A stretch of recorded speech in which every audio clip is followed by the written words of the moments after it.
তো কেমন আছেন সকলে?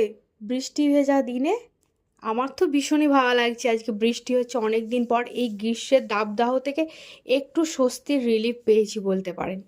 তাই জন্য আজকে সকালবেলাটা শুরু করে দিয়েছি এত সুন্দরভাবে। আমি এই বৃষ্টি ভেজা সকালবেলাটা একটু সকালটা উপভোগ করি। তাই জন্য আমরা দুজন বেরিয়ে পড়েছিলাম একটু শহর ভ্রমণে। শহর ভ্রমণ বলতে এই চারিদিকটা একটু ঘোরা আর কি, বৃষ্টির আনন্দ নেওয়া, বৃষ্টিতে ভেজা, সেই ছোটোবেলার মতো আবার দিনটাকে ফিরে পাওয়া। কত সুন্দর সতেজ লাগছে, সবুজ লাগছে। তাই জন্য মা আজকে খিচুড়ি বানিয়েছিল। ভাবলাম আজকে বৃষ্টির দিনে তো খিচুড়ির থেকে মোক্ষম লাঞ্চ কিছু হতেই পারে না। তো খিচুড়ির সাথেও অনেক কিছু আহারি বাহারি ছিল।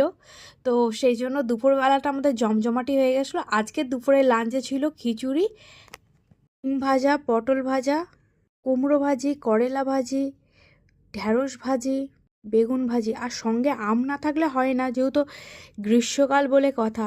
জাস্ট জমে যাওয়ার মতো। তাই ভাবলাম আপনাদের সাথেও শেয়ার করি, আপনারাও শেয়ার করুন কে কী দিয়ে আজকে লাঞ্চ করেছেন। তো তারপর কার্টুন দেখতে দেখতে আজকের লাঞ্চটা সেরে ফেললাম। বাই, দেখা হবে নেক্সট একটি ব্লগে।